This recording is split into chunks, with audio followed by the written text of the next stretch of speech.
Welcome to Fostering Employee Experience, Building Engaged and Successful Teams.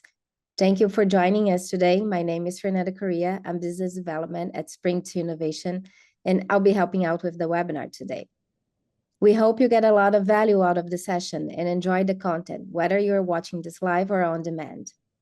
And today we'll explore the importance of employee experience and its critical role in driving engagement, collaboration, and organizational success. Our speakers today is Nilufer Erdebil, founder and CEO of Spring 2 Innovation. Nilufer is a TEDx Ottawa speaker and the author of the international best-selling book, Future Proofing by Design. She has dedicated her career helping organizations achieve remarkable advancements through design thinking principles. So with that, I'll pass it over to you, Nilufer. Thank you, Fernanda. Welcome, everybody. I'm excited today to talk about employee experience. And if you haven't had a chance yet, feel free to either write in the chat or to write in the poll, the Slido poll that you see that pops up for you. In your own words, how would you define employee experience in your organization? Give you another minute to pop that in, either in the chat or in the Slido, and then we can take a look at that. In your own words, how do you define employee experience in your organization?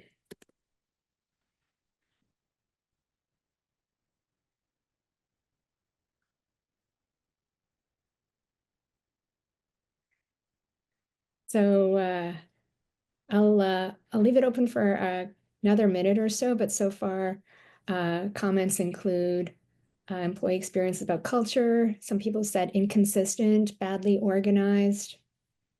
Feel free to keep adding in as I'm going through the slides.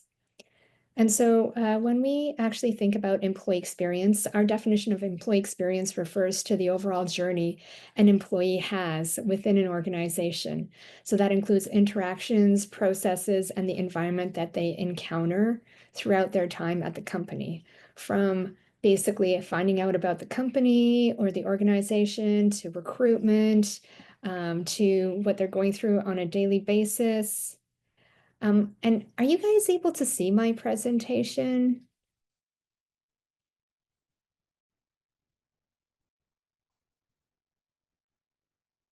Yes, okay, fantastic. Okay, fantastic.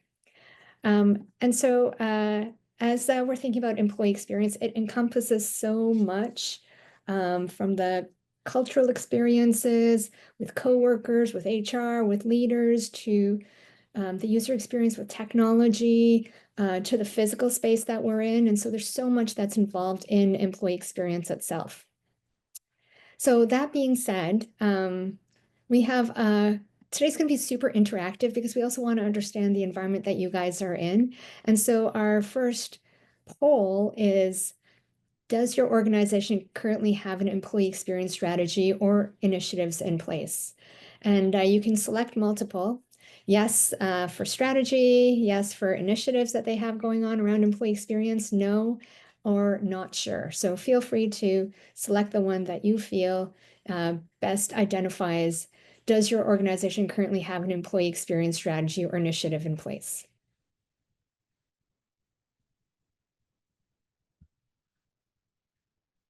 I give you guys 10 more seconds to vote on it. Does your organization currently have an employee experience strategy or initiatives in place? And so with that, maybe we can close the poll. And not sure if you guys can see this, but a large percent of you said that yes, there are initiatives in place. So 42%, 25% said yes for strategy. 8% said no, and 42% said not sure. And so yes for initiatives and not sure are pretty high on the list. And so as we're thinking about the aspects of employee experience, do you feel that do you feel it's most critical to your organization for success? which aspect of employee experience do you feel is the most critical to your organization's success? Is it onboarding and training, employee engagement and feedback, career development opportunities, or workplace culture and collaboration? And this one is you can only have one choice. And so which aspect of employee experience do you feel is the most critical to your organization's success? I'll give you guys 10 more seconds to think about it. Which aspect of employee experience feels the most critical to your organization? All right. And maybe we can close off the poll now. All right. And so it's almost an even split between employee engagement and feedback, career development opportunities, workplace culture and collaboration, and in last place is onboarding and training. That could be because a lot of effort has gone into onboarding and training, or perhaps it's not something people are as interested in right now because they've already been onboarded and trained. But it's interesting to see that it is equal in terms of employee engagement and feedback, career development opportunities, and workplace culture and collaboration. I love this quote by Simon Sinek. Customers will never love a company until the employees love it first.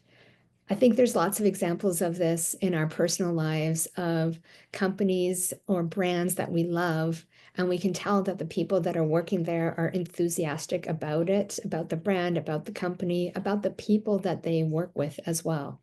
And I think that's really important in organizations. Often we go into organizations and ask, which areas are your challenges in? And we divide it up into three areas: people, process, and technology. Sometimes we have another category in there too around legal or policy. But when we do ask people what the biggest challenge is, and this looks like it might be equal between people, process, and technology, but it's usually the people aspect of it where there's a lot of challenges in organizations and outside with partners, with customers, because at the end of the day, it's all about people. And so that's why I love talking about the human side of work, the human side of business, and the people and how we can look at people. In order to check the company's heartbeat, you really need to place the stethoscope directly on the employees because they're the pulse of the organization.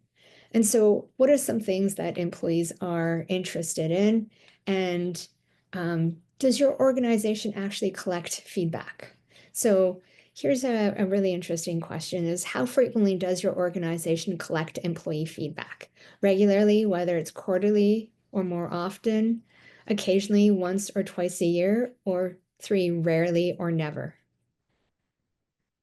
I really like this question too because one of the organizations that I used to work with earlier in my career, they did an annual survey of how employees felt, and then if we were lucky enough, we'd be able to volunteer in a group that got the results back for the organization and for the team.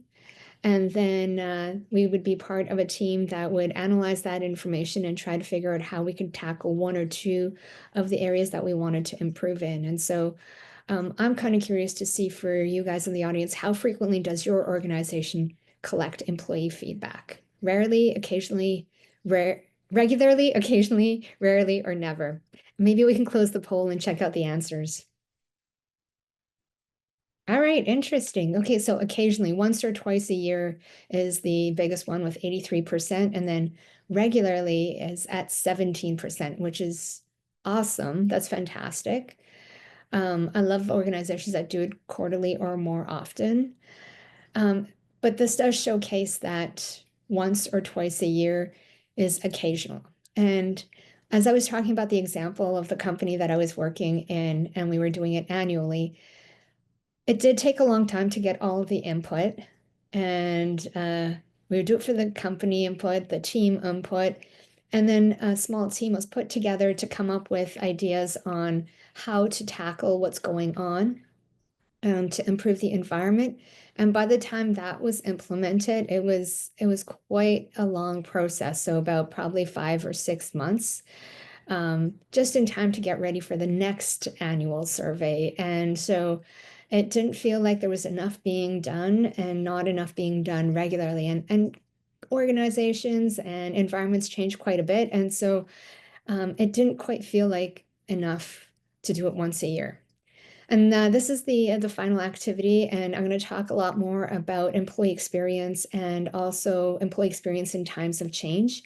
Do you feel action is taken based on the feedback or the information provided by employees? No? Yes, within 3 months. Yes, between 3 to 6 months. Yes, between 6 months and a year. And yes, but it takes more than a year. If you don't mind filling out which one best describes the feedback and whether or not action is being taken by employees, that would be amazing. I'll give you guys 5 more seconds and then we'll close up the poll. Yeah, maybe we can close up the poll then. Do you feel action is taken based on feedback or information provided by employees? Interesting. Okay. Yes. So 33% yes, but it takes more than a year. And then 22% said no, and 22% also said yes, between 6 months and a year. And so that's the majority. And so between 6 months and a year to more than a year or none at all, we had 11% at yes within 3 months, which is fantastic. And another 11% said yes to between 3 and 6 months, which are great. And so that's basically showcasing that I think people might want feedback a little bit more frequently. And so what can we do in our organizations to create feedback loops that might be a little bit more frequent? So let's take a look at the current state of employee experience. And I know it's different for different organizations, but there was a survey done by Gallup in 2023 that showcased that 59% of the world's employees are not engaged and 18% are actively disengaged. And so engagement is about how involved an employee is with their work. So 59% are not engaged. That's a lot of people that are there, but not necessarily into the work that they're doing.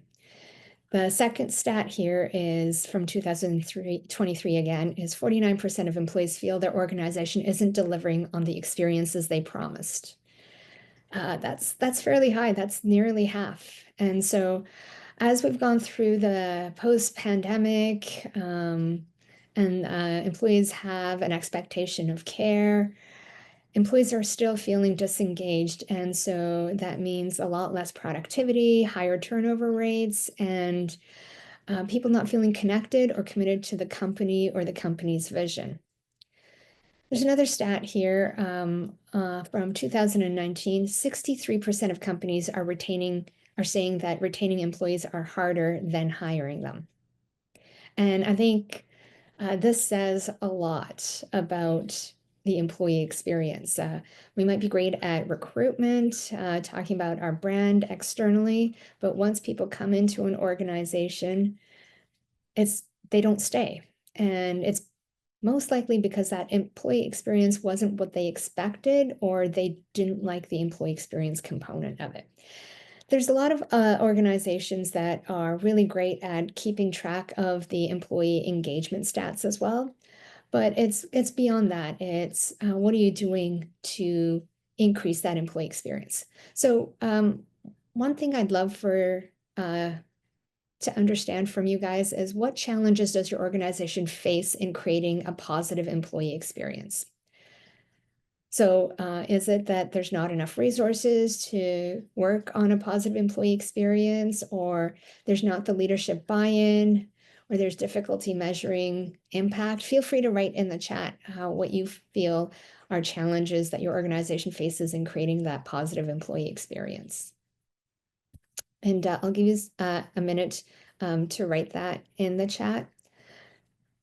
As you guys are writing, I want to chat a little bit about the different types of ways that you can get employee experience information. A lot of organizations do surveys, some do focus groups. Others do one-on-ones, face-to-face, or virtually. It helps to have different ways of getting that feedback, but then what are you going to do about that information? I'll give you guys another minute more to write in the chat about what challenges does your organization face in creating positive employee experience. As you're doing that, I can chat a little bit about some of the stuff that the Ontario government does, actually. They have an employee engagement index, and it has actually 9 key indicators. And that includes commitment to the organization, satisfaction with the organization, satisfaction with the job, and motivation to support the achievement of the organizational goals. And so that's a fair bit. And the reason that they have that is because they want to make sure that they're able to not just recruit, but also retain and have highly engaged employees within their organization. So I'm going to read a little bit what's in the chat here in terms of what challenges does your organization face in creating a positive employee experience. And one comment that we had was around rules. And so process and hierarchy slows the pace of change. Participation in PSES makes measurement challenging. Yeah, yeah, that's true. There's a lot of rules and processes and hierarchy in place that prevent things from happening as fast as we'd like it to happen. One of the things that I'm going to chat about with you guys in a little bit is on what do we do in times of change. And right now we're in an environment where there's lots of change, and there are a lot more openings now to be able to change some of the processes and some of the rules, because there's so much change happening all at the same time too. And so I can totally relate with that, where there's large organizations have a lot of rules and processes and hierarchy in place that make it difficult for us to create better employee experiences. And some of the companies and organizations that we work with have dedicated teams in tackling how to create better employee experiences. And so I'm going to chat a little bit about that, and we'll have more webinars coming up in 2025 around employee experience and how to improve employee experience as well. And we can learn a little bit more about how other organizations have done that really well. I think in terms of the need for employee experience, there's so many stats out there that with companies, if they invest more in employee experiences, they're a lot more profitable if they're for-profit organizations. And companies with highly engaged employees outperform their competitors by 147%. Those are huge numbers. And so then it makes me think, well, why aren't organizations focusing on the employee experience? And I think it's because we've been so focused on making sure that we're doing the day-to-day stuff and getting things done that we haven't had a chance to pull back and think about what's the type of culture that we want to create, what are the types of engagements that we want to have within our teams, within our leadership teams, and how do we want to make sure that the organizations and the people in it are in an environment where we can create the best type of performance that we can. And it's funny because we talk a lot about that in high performance teams, is how can we create better environments for our end users, but or our athletes, but we don't talk about it as much in work environments. So when we are talking about employee experience, Mackenzie has done some great work on what are the different experiences that people are interested in. There's the work experience, there's the social experience, and the organizational experience. And so this is one example of an organization that's split it up, where social experience includes people and relationships, teamwork, the social climate, and then the work experience includes work organization, work control and flexibility, and growth and rewards. And I think most organizations focus in on the work experience component of it. And then there's also the organizational experience that includes the culture, the technology, and the physical environment that I touched on earlier too. What's really important in this is just keeping in mind that there's different types of employee experience, and it's really important to consider it. And each organization has their own way of categorizing it. For example, when we look at Transport Canada and their employee experience, they actually have 4 different categories as well.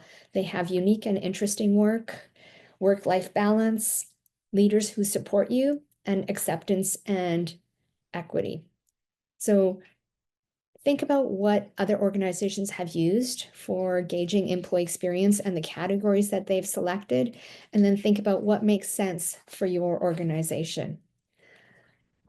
So I want to chat a little bit about deeper clarity method. This is specific to Spring 2 innovation, and it can be applied to so many different environments, including and especially employee experience. And so deeper clarity has 4 aspects to it. The first part is around alignment, then connection, reframing, and experimentation. And so I'm going to go through how we can apply that to employee experience and also employee experience in times of change.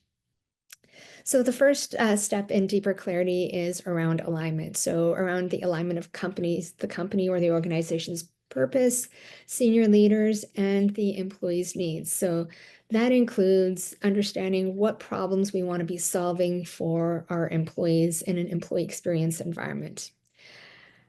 And if we are able to define what we want to solve, it kind of gets at the root of why we're doing what we're doing and why we're going forward with it. And I think when we're all aligned in terms of why we're increasing employee experience and what challenge that we've selected to hone in on, it's going to be easier for people to contribute to it and to move it forward and to maintain that momentum, even if sometimes in organizations it takes a little bit longer. And so thinking about what the current status is and what that data and information that we have, and then how do we get to clear goals and measures of success. The second part is, as we're thinking about employee experience, is creating that connection, that deeper understanding of the employee journey.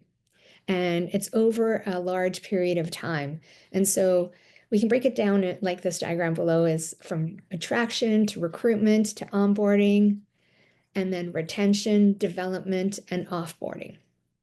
And this is more like the overall journey, but in each of these, we also have sub-journeys in there. And so to attract employees is another journey that we want to understand for customers around recruitment, onboarding, retention, development, and offboarding. Now, what about in times of change? And I know right now, the environments that we're all working in, there's a lot of change happening quite rapidly. And so how do we think about employee experience in times of change? And we might not actually be in any one of these environments. I guess we're always in the retention and development component of it. But if you're in an organization or in an environment where there's a lot of change happening, as you're connecting with employees, how do we create a line of sight on how to support the people that are within that organization? And that's through the connection component of it.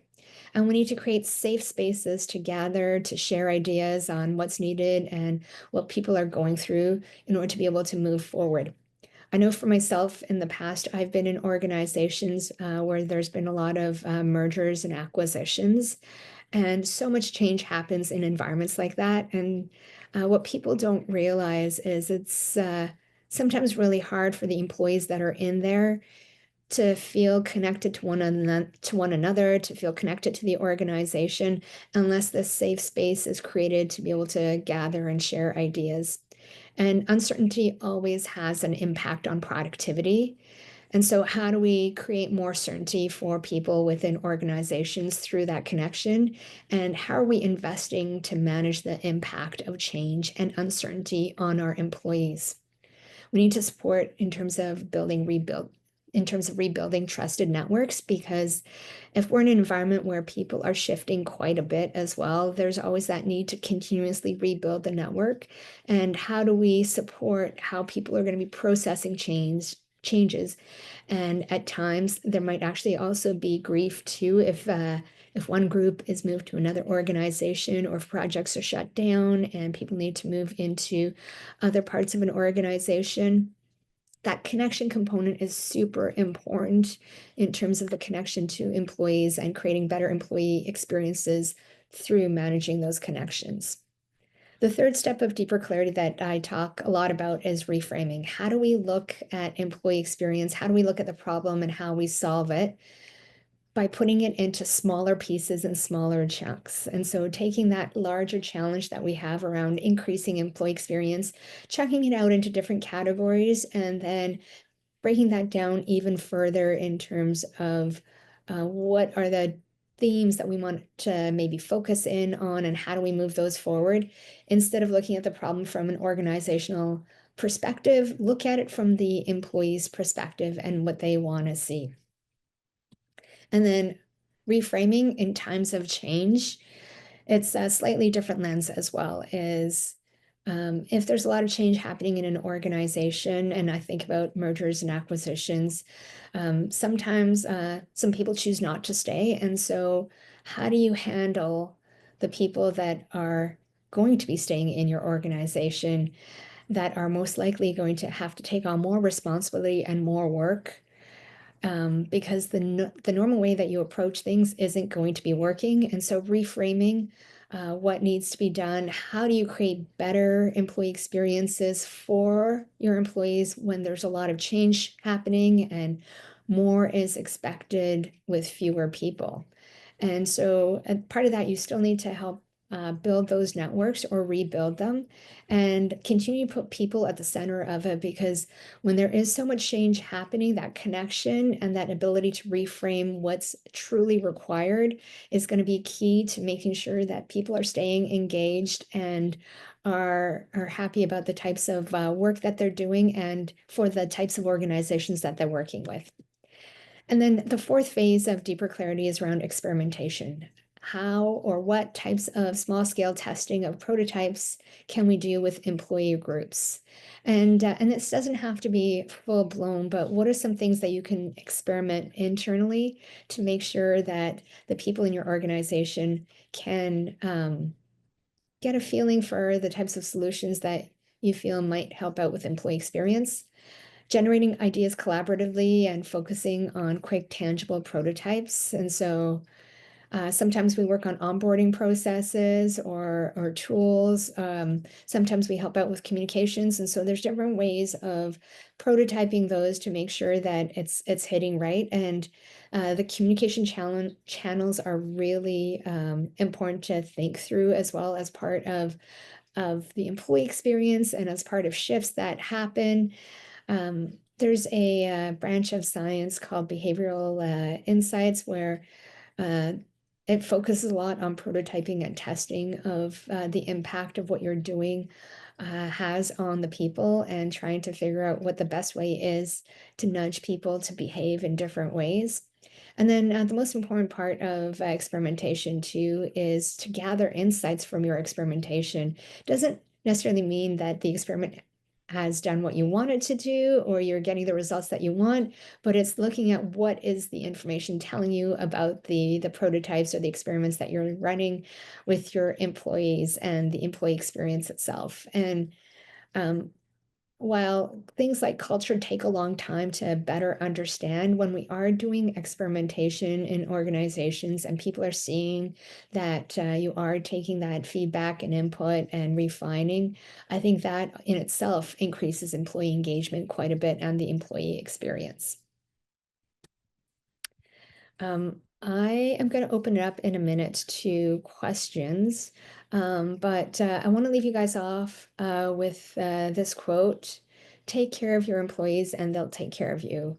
And that's a quote from Richard Branson, which I really like because I think at the end of the day, if we are able to take care of our employees, they're going to be there for the business itself and make the decisions that are needed in the best interest of the company and in the best interest of our customers.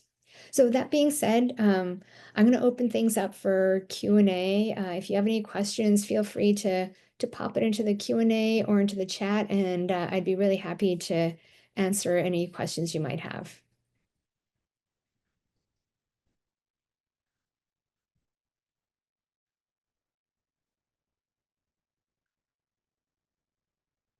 So I think there was a question earlier. I'm not sure if it got answered.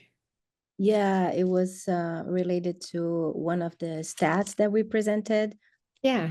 But while we're waiting if to see if anyone has any other questions, I think it's interesting as we're talking about employee experience to mention that something we've seen growing is to have people working specifically on employee experience in companies, right? Now we have director of employee experience. So having those roles in the companies is actually very good. So because it shows how organizations are finally understanding the importance of looking into the employees and how this is fundamental for their success and for the growth.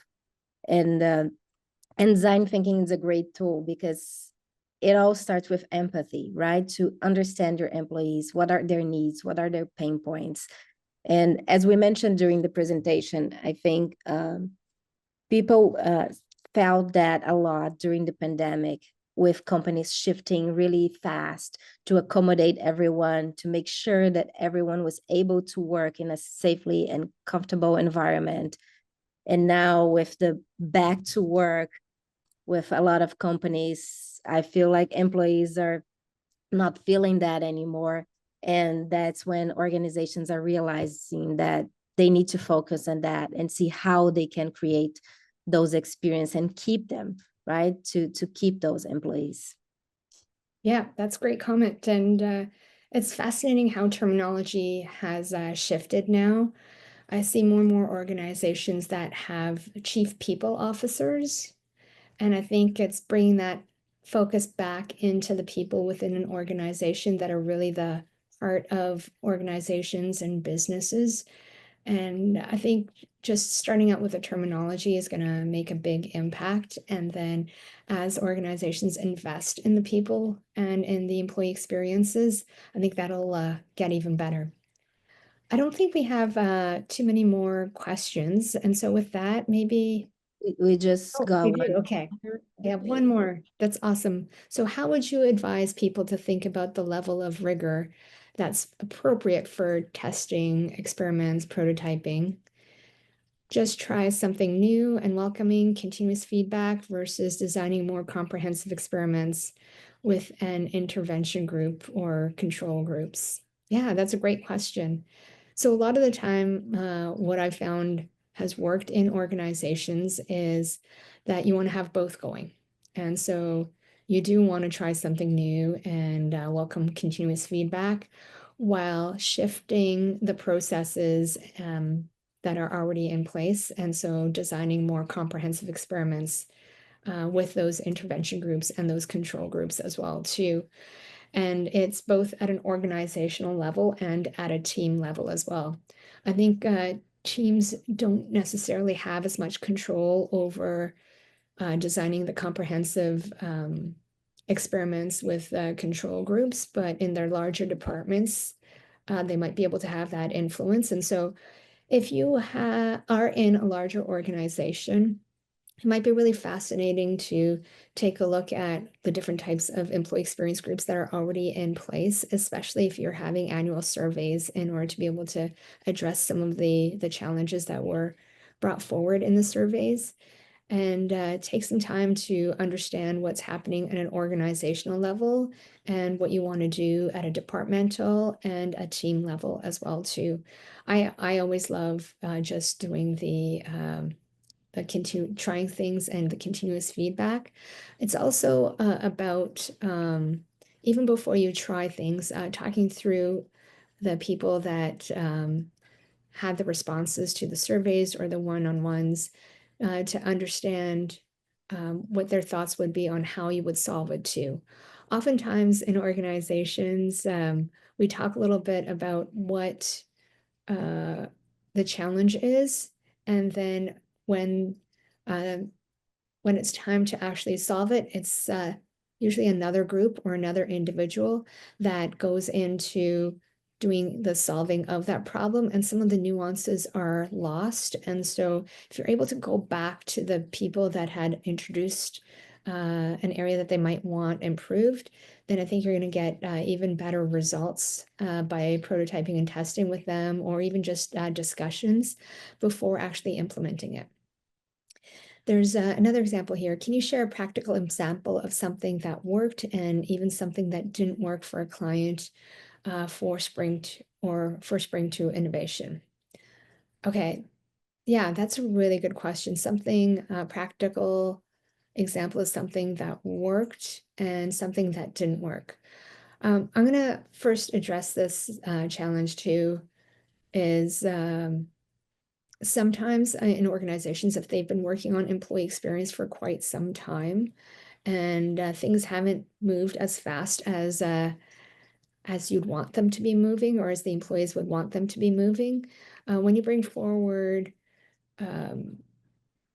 solutions to the challenges, it's not always easy if the organization hasn't been great at putting measures in place to solve the employee experience. So what I mean by that is I've worked in and worked with organizations that have said that they're going to handle employee experience and then not really addressed it. And then the annual survey comes around and the same input is requested and the same input is required and is provided, and then not much changes. And this creates disengagement. And so if I think about challenges that we've had in organizations where it was really hard to ignite that employee experience initiative, is in organizations that they haven't been doing very much, but they've been doing the surveys. So I would say that's an example of something that takes a little bit more effort, is if you haven't been doing anything about those employee surveys in a while, you have to do something to showcase that it's going to be different this time and actually take action on it. The worst thing you can do in employee experience is to promise that you're going to fix things and then not, and that just erodes employee engagement even more. So in terms of what has worked in organizations is when you're actually getting the feedback and then putting together those prototypes and experiments to showcase how you might be able to solve the challenges that people have, and then implementing them. If you have an annual survey, you want to do the implementation in the first 4, 5, 6 months to showcase that there's a change, and constantly looking for feedback. And so if you are doing prototyping and testing or have just implemented something for employee experience, creating those feedback loops so that as people provide their insights, you're able to make changes to make it a better employee experience overall. And I think as people see their thoughts being input in and employee experiences changing based on what's actually really happening, then that's when things have worked out really well for us with the clients that we work with. I hope that answers your question. All right, fantastic. And as with everything, if you do have more questions later on, feel free to reach out to us. And I'm happy to have a conversation, or if you wanted us to share some more of our experiences, happy to do so. So with that, I'll pass it over to Fernanda. Yes, thank you. Yeah, so as we were mentioning, I think design thinking, it's a great tool to help with the employee experience, especially because we always talk about the empathy phase. And I was just recalling talking with one of our clients, and she mentioning how hard it is to manage people from also different generations, right? So people from different generations, they have different expectations. So you have to really understand each one and try to figure out how to deal with each one, and put things in place that will, make those different generations happy. And not sure if we have some other comments here. Oh, that's a great comment, uh, Fernanda. Thank you. Yeah, so that being said, we have our enhancing employee experience through design thinking starting in February. So it's a great opportunity to understand a little bit more how you can use that methodology to implement employee experience strategies. And we also have our psychological safety, essential leadership practices for thriving teams, which is also very good for leadership and how to create those safe environments for your employees and to create this psychological safety. Again, if you were interested in learning more about this, we had a webinar with Michelle Schaefer, who is promoting this workshop with us. And she talked a little bit more about the book that originally created this workshop from. And we have the QR code here, so feel free to use it to go directly into the link about those courses if you're interested. And we also have the links in the chat. We also have a book wrote by Nilufer, which is called Future Proofing by Design, that explores a little bit of design thinking, has a lot of examples, especially with public sector. And there will be a new one. I'm not sure if I can tell this now, but there will be a new one coming up soon.